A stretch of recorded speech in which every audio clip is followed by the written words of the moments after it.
Assalamualaikum warahmatullahi wabarakatuh. Apa kabar anak solih dan solihah di rumah hari ini? Mudah-mudahan Ananda selalu sehat dan tetap semangat belajar hari ini ya. Alhamdulillahirrabbilalamin. Segala puji bagi Allah. Salawat dan salam kepada Rasulullah Sallallahu Alaihi Wasallam. Baiklah anak solih dan solihah, sebelum kita belajar, mari sama-sama kita beristighfar kepada Allah Subhanahu Wa Taala. Astaghfirullahaladzim alladzi la ilaha illa huwal hayyul qayyum wa atubu ilaik. Astaghfirullahaladzim alladzi la ilaha illa huwal hayyul qayyum wa atubu ilaik. Astaghfirullahaladzim alladzi la ilaha illa huwal hayyul qayyum wa atubu ilaik. Alhamdulillah, kita sudah beristighfar kepada Allah. Mudah-mudahan pelajaran kita hari ini dapat menjadi ilmu yang bermanfaat untuk kita semua. Baiklah anak-anak semuanya, sebelum kita mulai pelajaran, Ustazah ingin mengajak Ananda Ustazah ini untuk membaca salah satu surah yang ada di juz 30, yaitu surah Al-Ikhlas. Nah sebelumnya Ustazah ingin sampaikan asbabun nuzul daripada surah Al-Ikhlas ini. Jadi pada masa Rasulullah kan ada kaum musyrikin itu bertanya kepada Nabi Muhammad, "Wahai Muhammad, coba kamu gambarkan bagaimana bentuk Tuhanmu itu." Nah, ketika ada pertanyaan itu dari kaum musyrikin, jadi dengan tegasnya Allah menurunkan surah Al-Ikhlas ini. Nah, kita tahu bahwa Al-Ikhlas ini artinya yaitu kemurnian atau keesaan Allah.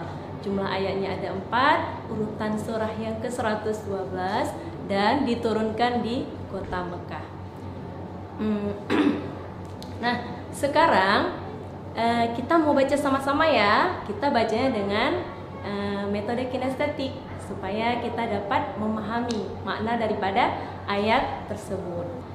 A'udzu billahi minasyaitonir rajim. Bismillahirrahmanirrahim. Qul huwallahu ahad, Allahus samad, lam yalid wa lam yulad wa lam yakul lahu kufuwan ahad. Nah, sama-sama kita lihat di ayat pertama itu apa Allah sampaikan. Qul huwallahu ahad. Katakanlah dialah Allah yang Maha Esa. Ya, jadi Allah itu Esa. Ya, Esa itu artinya satu. Yang kedua, Allahus samad. Allah itu tempat meminta. Jadi meminta apapun itu, ya, meminta perlindungan, meminta doa dan apapun kita hanya meminta kepada Allah. Ayat ketiga, lam yalid wa lam yulad. Allah itu tidak beranak dan Allah itu juga tidak diperanakkan. Jadi Allah itu tidak punya ibu, tidak punya bapak, tidak punya anak, ya. Dan ayat yang terakhir, walam yakul lahu kufuwan ahad, ya. Dan tidak ada baginya Allah yang sama, yang setara dengannya, ya. Nah, setelah kita baca surah tadi, pelajaran kita hari ini yaitu tentang meyakini Allah Subhanahu wa Ta'ala yang Maha Esa, ya. Nah, coba perhatikan gambar yang sudah Ustazah tempelkan di papan tulis. Nah, untuk memahami apa arti Allah yang Maha Esa, bahwa Allah itu Esa itu satu, ya. Jadi Allah itu tidak banyak. Allah itu tidak sama seperti Tuhan-Tuhan pada zaman Rasulullah itu orang-orang Quraisy yang menyembah Tuhan, punya Tuhan Bapa, ya, punya Tuhan Ibu, punya Tuhan Anak, ya. Jadi tidak ada. Allah itu hanya satu, ya. Kemudian hanya kepada Allah kita menyembah, ya. Kita menyembahnya kepada Allah. Kemudian Allah itu tidak butuh yang lain. Allah mau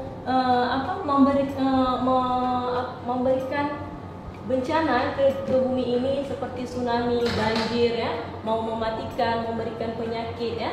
Nah, itu semua tidak ada campur tangan yang lain. Itu adalah kehendak Allah. Allah itu tidak butuh yang lain atas kejadian ini semua, ya. Kemudian Allah itu tidak sama, tidak serupa dengan lain, tidak sama dengan matahari, tidak sama dengan Tuhan mereka, ya, tidak sama dengan bulan, api dan sebagainya. Jadi Allah itu tidak serupa, tidak setara, ya. Jadi bisa kita simpulkan bahwa Allah yang Maha Esa artinya Allah itu hanya satu. Allah yang wajib kita sembah. Allah tidak butuh yang lain. Allah tidak sama dan tidak serupa dengan makhluk. Anak-anak ustazah, selanjutnya kita akan melihat bukti bagaimana, ya, Allah itu esa. Jadi bisa kita lihat apa yang ciptaan Allah yang ada di sekitar kita, ya.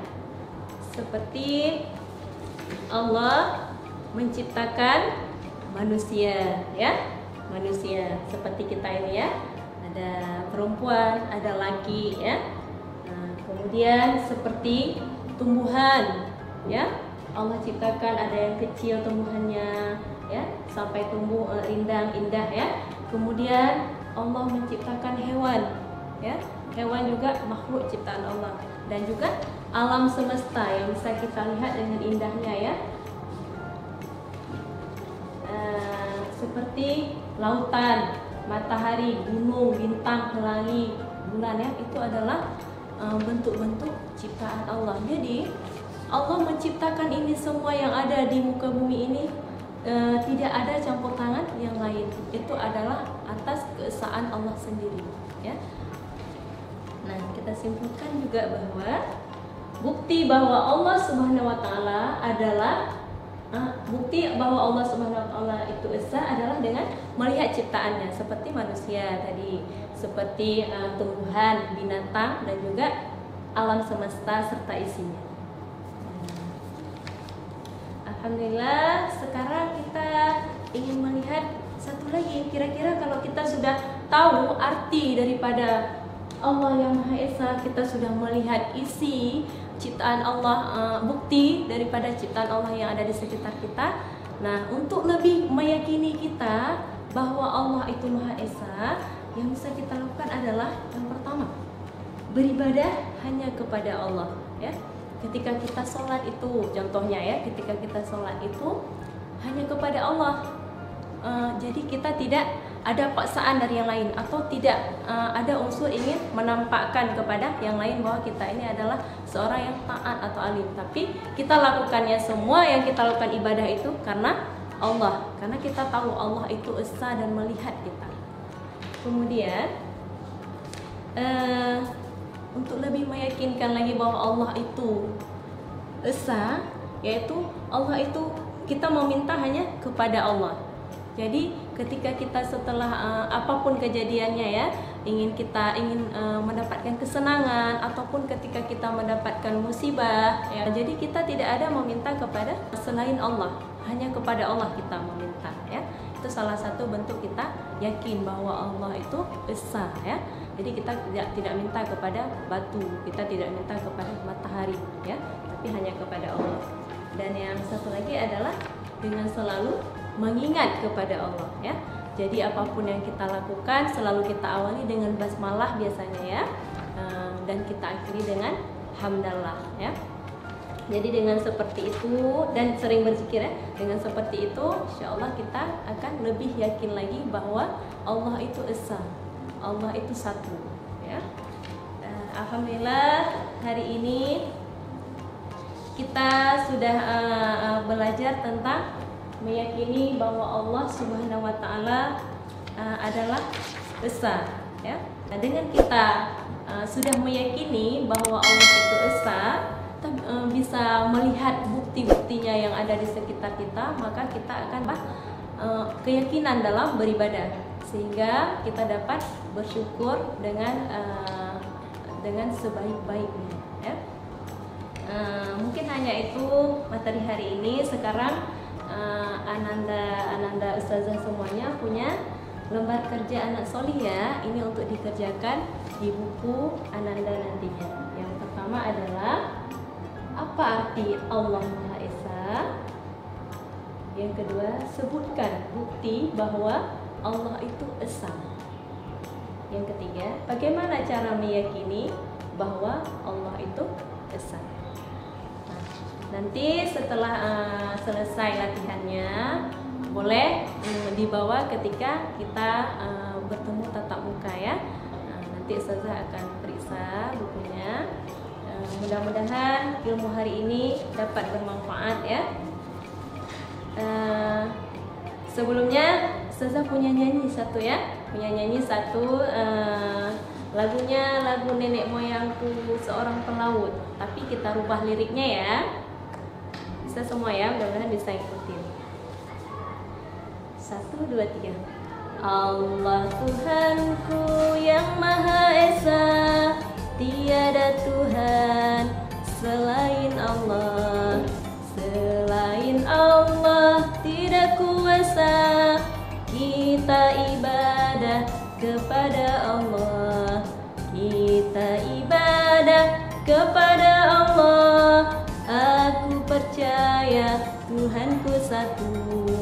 Satu Tuhanku adalah Allah. Aku selalu hidup bersatu. Hidup bersatu karena Allah. Bersatu karena Allah.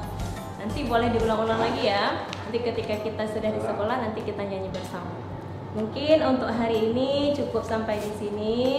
Kita ucapkan sama-sama alhamdulillah, alhamdulillahirabbil alamin. Ustazah mohon maaf apabila ada kesalahan. Kita tutup dengan doa kafaratul majelis. Subhanakallahumma bihamdika asyhadu an la ilaha illa anta astaghfiruka wa atubu ilaik. Akhir kata, assalamualaikum warahmatullahi wabarakatuh.